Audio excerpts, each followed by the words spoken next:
What's up, guys? This is Blank Boy, and today we're doing a literature review on some MBTI, some official MBTI literature.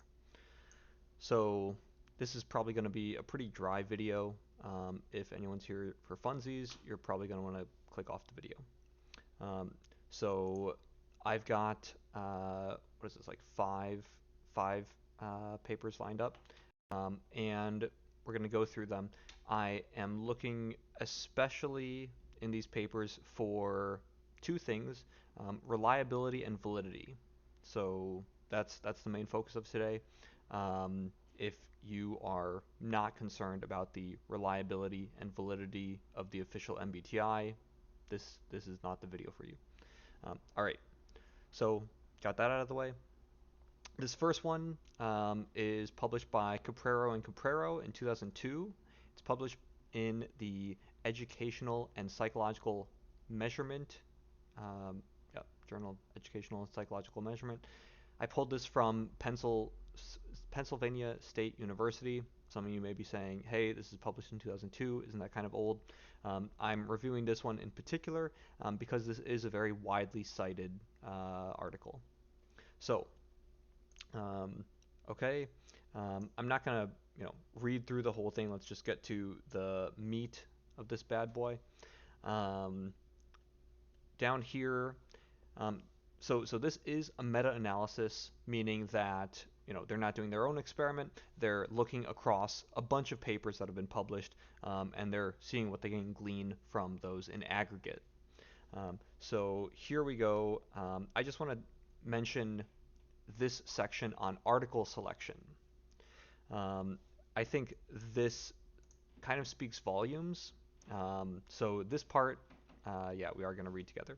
Um, Here, yeah, they're talking about whatever. You can pause the video and read all that if you want. But here they're saying, okay, they grabbed 210 articles, and they were grabbing them based on having reliable. They were excluding some. They were filtering them out based on whether or not they had reliability estimates. Right. This is a meta-analysis about reliability. Um, of the 210, only 14 reported at least one reliability estimate. Let that sink in.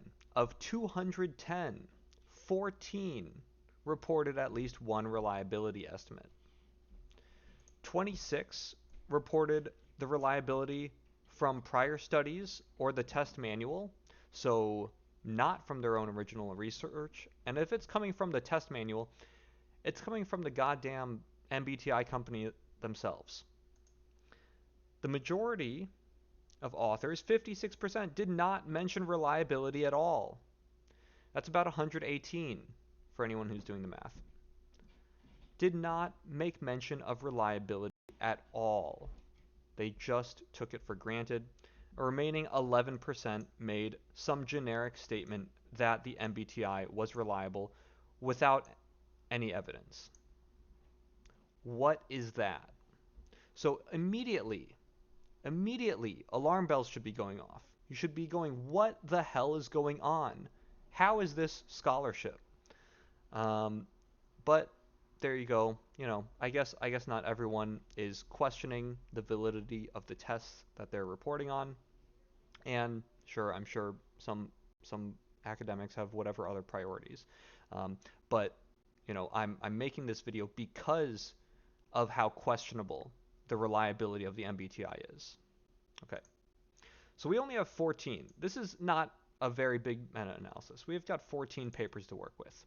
That's it. Everything that you're going to see here, we're going to see some numbers larger than 14. That's just because some of them have more than one, right? So here it says at least one. We're going to see some bigger numbers because a lot of these have much more than one reliability estimate. But this is just based on 14 papers. So keep that in mind. Most of the articles that could have been a part of this meta-analysis just don't talk about it.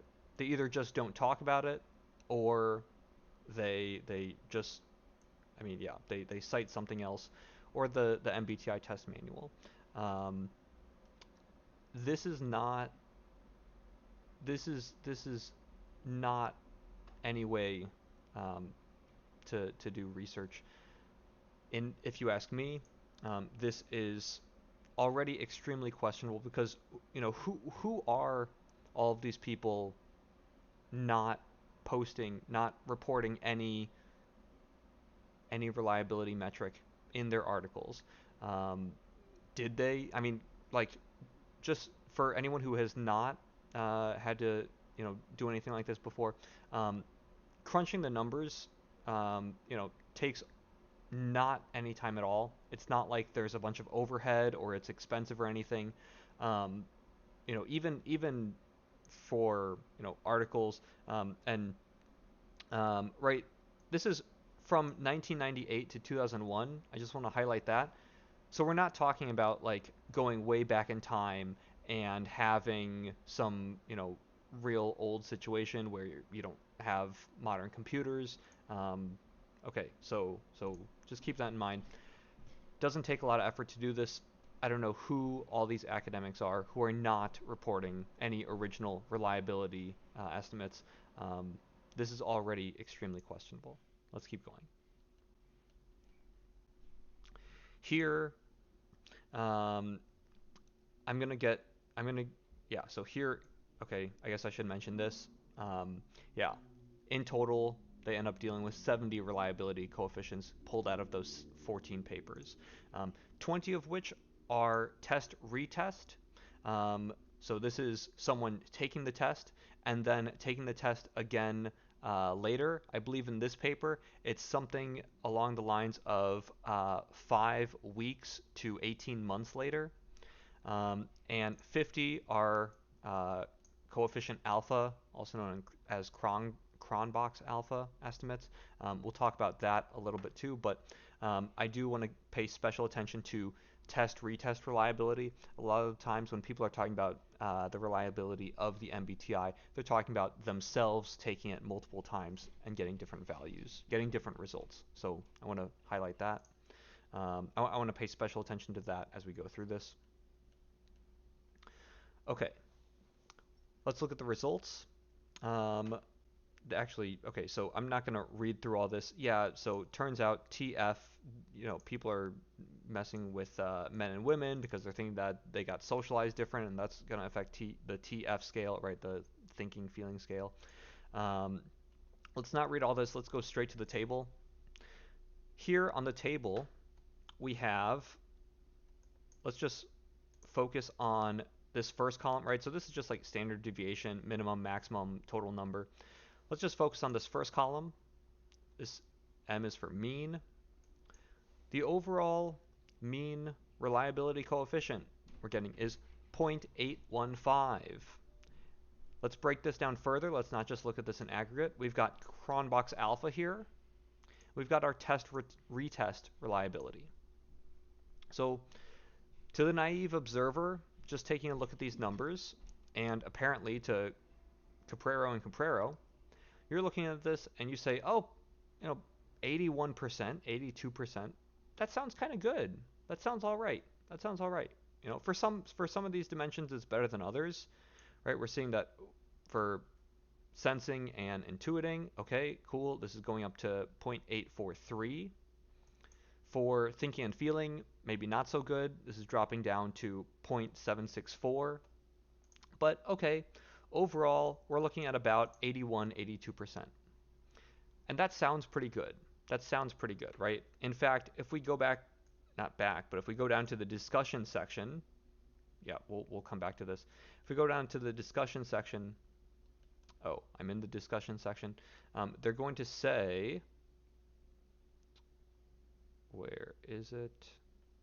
They're going to say, um, somewhere they say here that like, okay, cool, like those numbers sound good enough.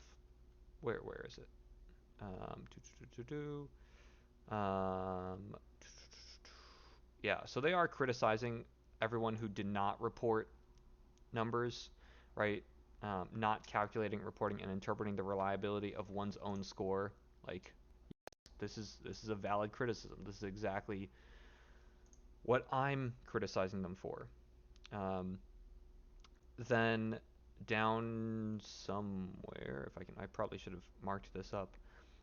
Um, do, do, do, do, 18% reported it indirectly. Okay, blah blah blah. Um,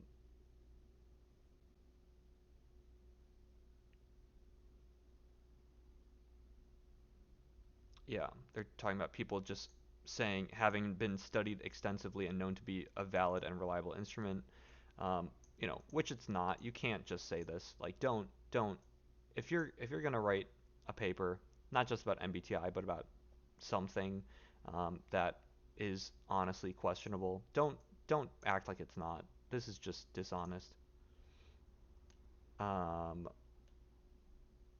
where are they? So yeah, all these that didn't report anything. So here we go.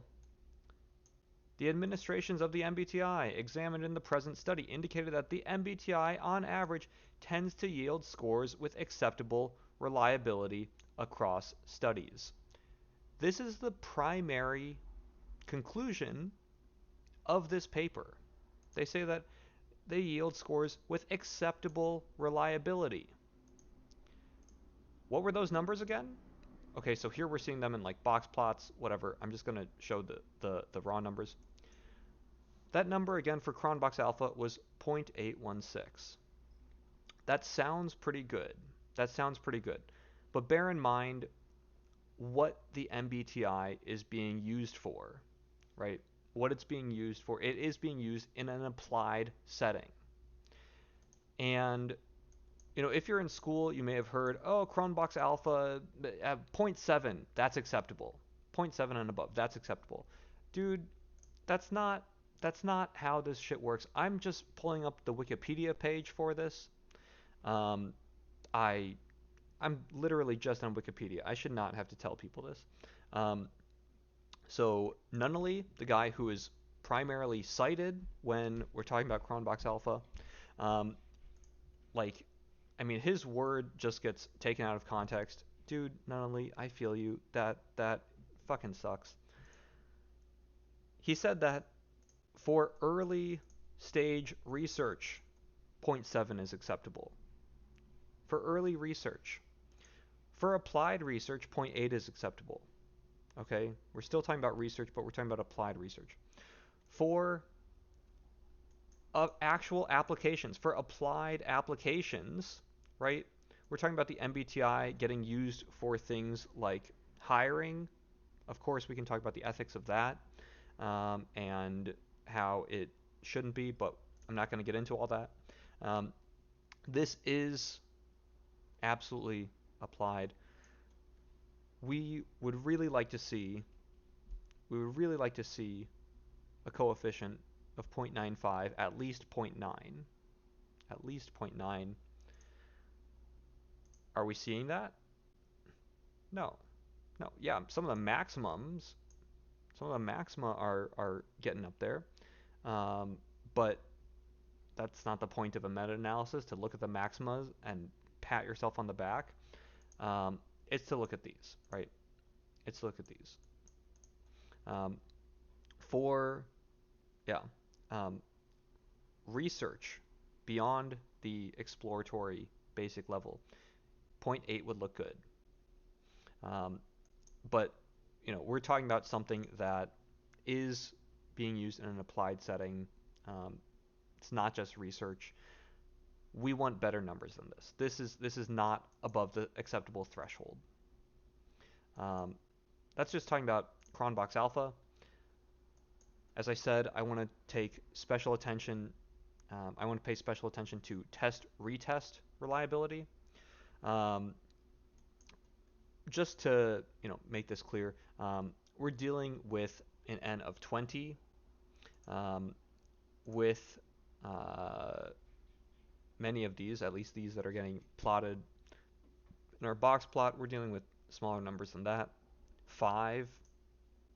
Back up here, yeah, for some of these, 17, 19. Um, okay, cool. But those are all talking about, yeah, Cronbach's alpha. Um, test, or sorry, these last four are talking about both in aggregate, but just for this dimension. Though, yeah, the aggregate is weighted toward Cronbach's alpha just because of these numbers, right? Um, and yeah, if we're looking at test retest reliability, we're looking at about 81%. So that's 1 in 5, just about, right? 1 in 5 um, getting a different result upon retest. Um, and honestly, that's not terrible. Like, let's be real. This is not, you could do much worse. Um, but yeah, this is not what we want to see. I would really like to see um, this at least in the upper 80s. Um, I mean, zero point 0.9 and above would be ideal. Um, but I mean, obviously, you're not going to get that with the MBTI. That is what this paper is demonstrating. Um, so I'm really not that happy with their conclusion here that it yields scores with acceptable reliability across studies. Um, I and this is like a pet peeve of mine when the data say one thing and then they fucking write the exact opposite. Like don't fucking do this. Don't write the exact opposite. Like at least like at least put some disclaimer that like, hey, like this is, this would be fine if we're just doing research, but the MBTI is getting used in an applied setting. I know this is like saying when making important decisions, and it sounds like real like lofty or whatever. It's just like, right, we're talking about hiring or job placement within a corporation. These are some of the major uses of the official MBTI. That definitely falls under this umbrella. Okay, so don't be saying, oh, it's not important or whatever. This is not just research. Okay, that's the difference between these two rows here. Um, so all right, geez, this video got way too long. Okay, yeah, I'm gonna come back and do some of these other papers soon, but this is a very widely studied paper, so I just wanted to do that one. Um, all right, guys, thanks for watching.